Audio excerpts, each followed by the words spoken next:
ಅದಕ್ಕೆ ಸಾಕ್ಷಿ ಬೇಕು. ಆ ಸಾಕ್ಷಿ ಹುಡುಕ್ಬೇಕು ಅಂದರೆ ನೀವು ಮತ್ತೆ ಆ ಮನೆಗೆ ಹೋಗ್ಬೇಕು.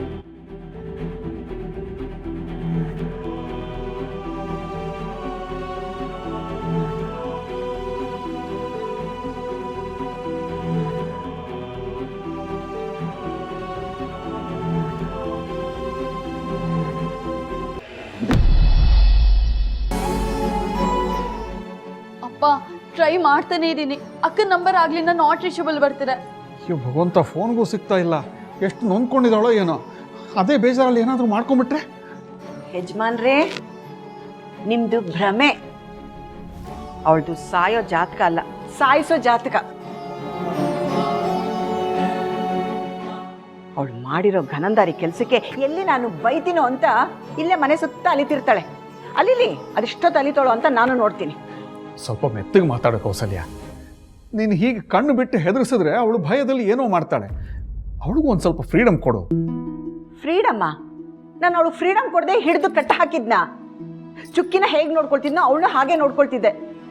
ನಾನು ಅವರಿಬ್ರಿಗೆ ಯಾವತ್ತೂ ಭೇದ ಭಾವ ಮಾಡಲಿಲ್ಲ. ಏನೋ ದೊಡ್ಡ ಮನೆ ಸಿಕ್ತಲ್ಲ ಅಂತ ಹೇಳಿ ಮದುವೆ ಮಾಡಿಕೊಟ್ರೆ 3 ದಿನಕ್ಕೂ ಹೀಗೆ ಬಿಟ್ಟು ಬಂದ್ರೆ ಕೊಬ್ಬುರಿ ಅವಳಿಗೆ. ಗೊತ್ತಿಲ್ಲದೆ ಏನೇನೋ ಮಾತಾಡ್ಬಿಡ ಕೌಸಲ್ಯ. ಪಾಪ ಅವಳಿಗಲ್ಲಿ ಏನು ಹಿಂಸೆ ಆಗಿದೆಯೋ ಏನು.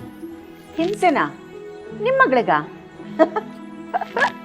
ಅವಳಿಂದ ಬೇರೆಯವ್ರಿಗೆ ಹಿಂಸೆ ಆಗಿರುತ್ತೆ. ಆ ಮನೆಯವ್ರಿಗೆ ಅದೆಷ್ಟು ಕಾಟ ಕೊಟ್ಟಿದ್ದಾಳೋ ಏನೋ. ನೀವೇ ನೋಡಿದ್ರಲ್ಲ ಮೀಡಿಯಾದವ್ರ ಮುಂದೆ ಅವ್ರ ಮಾನ ಮರ್ಯಾದಿನ ಹೇಗೆ ತೆಗೆದ್ಲು ಅಂತ. ಬೇರೆಯವ್ರಾಗಿದ್ರೆ ಕತ್ತು ಹಿಡಿದು ಆಚೆ ತಳ್ಳಿರೋರು. ಇವ್ರಾಗಿದ್ಕೆ ಏನೋ ಆಫ್ ಬಾಯ್ಲ್ಡು ಗೊತ್ತಿಲ್ಲದೆ ಮಾತಾಡ್ಬಿಟ್ರು ಅಂತ ಕ್ಷಮಿಸಿದ್ದಾರೆ. ಅಲ್ಲಿಗೆ ಬಿಟ್ಬಿಡ್ಬೇಕು ತಾನೆ? ಕೊಬ್ಬು ಮಾಡಿಕೊಂಡು ಮನೆಯಿಂದ ಆಚೆ ಬಂದಿದ್ದಾಳೆ. ಬೇಜವಾಬ್ದಾರಿ ಹುಡುಗಿ ನಿಮ್ಮ ಮಗಳು. ಕೌಸಲ್ಯ,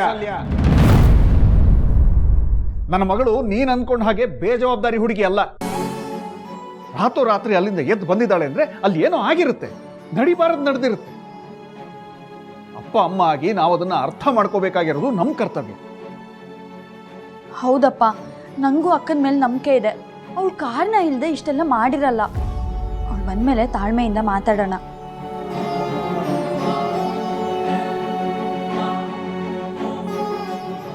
ಕಾರಣ 1000 ಇರಲಿ, ಅವಳನ್ನ ಏಜೆ ಮನೆಗೆ ವಾಪಸ್ ತಲುಪಿಸಿದೆ ನಾನು ಬಿಡಲ್ಲ. ಲೀಲಾ, ಅದೆಲ್ಲೇ ಇದೆಯಾ ನೀನು?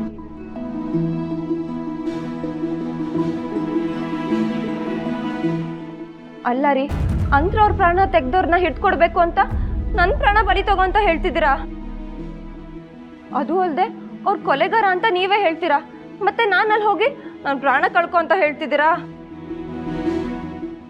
ಇಲ್ಲಪ್ಪ, ನನ್ನ ಕೈಲಿ ಇದಾಗಲ್ಲ. ನನಗೆ ಇರೋದು ಒಂದೇ ಜೀವ. ಎಲ್ಲರಿಗೂ 2 ಜೀವ ಇರುತ್ತಾ? ನನ್ನ ಮಾತು ಕೇಳ್ರಿ ನೀವು. ಇಲ್ಲ, ನಾನು ಯಾರ ಮಾತು ಕೇಳಲ್ಲ. ಈಗಷ್ಟೇ ಆ ಮನೆಯಿಂದ ತಪ್ಪಿಸ್ಕೊಂಡು ಬಂದು ನೆಮ್ಮದಿಯಾಗಿ ಉಸಿರಾಡ್ತಿದ್ದೀನಿ. ಇದೇ ಪರಿಸ್ಥಿತಿ ನಿಮ್ಮ ಅಕ್ಕಂಗೋ ತಂಗಿಗೋ ಬಂದಿದ್ರೆ ಇದೇ ಥರ ಮಾತಾಡ್ತಾ ಇದ್ರಾ? ಮಾತಾಡಿಲಿಲ್ಲ ಅವ್ರೆ. ತಂಗಿಗೋಸ್ಕರ ಇಷ್ಟ ಇಲ್ಲೋರ ತಾಳಿಗೆ ಕೊರಳು ಕೊಟ್ಟವ್ರು ತಾನೇ ನೀವು.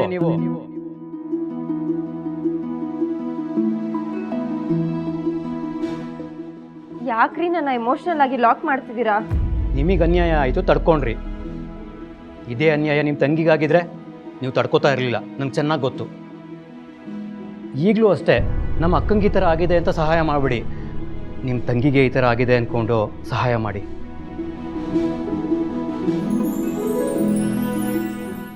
ನಮ್ಮ ಅಕ್ಕನ ಸಾವಿಗೆ ನ್ಯಾಯ ಕೊಡಿಸಿ.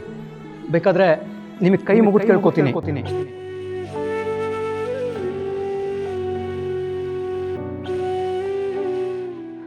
ಅಯ್ಯೋ ವಿಕ್ರಮ್ ಅವರೇ, ಅದೆಲ್ಲ ಸರಿ. ಆದರೆ ನಿಮ್ಮ ಅಕ್ಕ ಸತ್ತು ಎಷ್ಟೋ ವರ್ಷ ಆಗೋಗಿದೆ. ಈಗ ಸಾಕ್ಷಿನ ಹೇಗೆ ಹುಡ್ಕಕ್ಕಾಗತ್ತೆ? ಅದು ಅಲ್ಲದೆ ಏಜೆ ಸಖತ್ ಕಿಲಾಡಿ. ಎಲ್ಲ ಸಾಕ್ಷಿನೂ ನಾಶ ಮಾಡಿರ್ತಾರೆ. ಸತ್ಯನ ಅಷ್ಟು ಸುಲಭವಾಗಿ ಯಾರಿಂದನೂ ನಾಶ ಮಾಡೋದಕ್ಕಾಗೋದಿಲ್ಲ. ನಾನು ಹೇಳಿದ ಕೆಲಸನ ಅಚ್ಚುಕಟ್ಟಾಗಿ ಮಾಡಿದ್ರೆ ಸಾಕ್ಷಿನೂ ಸಿಗುತ್ತೆ, ಆ ಏಜೆಗೆ ಶಿಕ್ಷೆನೂ ಆಗುತ್ತೆ. ಸರಿ, ಹೇಳಿ ಏನು ಮಾಡಬೇಕು?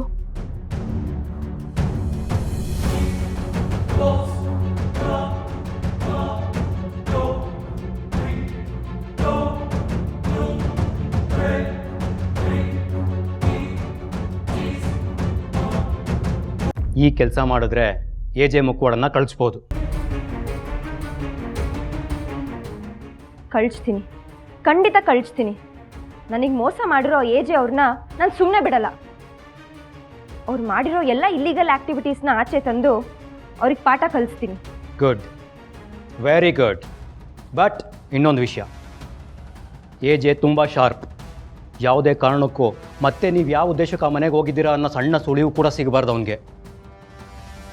ಅಂತರ ಹಾಕೊಂಡು ಕೊಂದಿರೋ ಅವನಿಗೆ ನಿಮ್ಮನ್ನು ಕೊಲ್ಲೋದೇನು ದೊಡ್ಡ ವಿಷಯ ಅಲ್ಲ.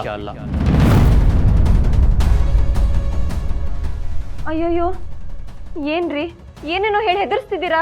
ಹೆದರಿಸ್ತಾ ಇಲ್ಲ, ಎಚ್ಚರಿಸ್ತಾ ಇದ್ದೀನಿ. ಪರಿಸ್ಥಿತಿ ಯಾವುದೇ ಇದ್ರೂ ನಾನು ನಿಮ್ಮ ಜೊತೆಗಿರ್ತೀನಿ.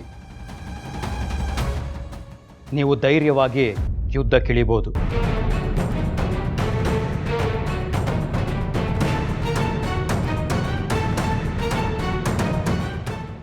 ಏಜೆ, ನನ್ನ ನಿಮ್ಮ ಯುದ್ಧ ಈಗ ಶುರು.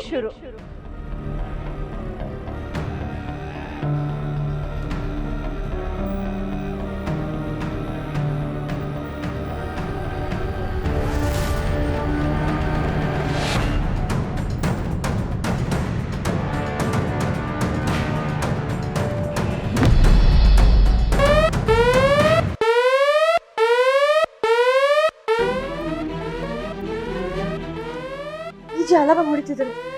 ರೀ ಎದ್ದೆ ಅಲ್ರಿ? ಏನನ್ನಿಂದು ನೆಮ್ಮದಿಯಾಗಿ ಮಲಗಕ್ಕೂ ಬಿಡಲ್ಲ ಅಂತೆ. ರೀ ಈಜೆ ಅಲಾರಾಮ್ ಹೊಡಿತಿದ್ದಾರೆ, ಎದ್ದೆ ಅಲ್ರಿ? ಇಷ್ಟೊತ್ತರಲ್ಲಿ ಅಲಾರಾಮ್ ಹೊಡಿತಿದ್ದಾರೆ ಅಂದರೆ ಏನಾಗಿದೆಯೋ ಏನೋ. ನನ್ನ ಆಫೀಸಲ್ಲಿ ಏನಾದ್ರು ಮಿಸ್ಟೇಕ್ ಮಾಡಿದ್ರಾ? ಮಿಸ್ಟೇಕಾ?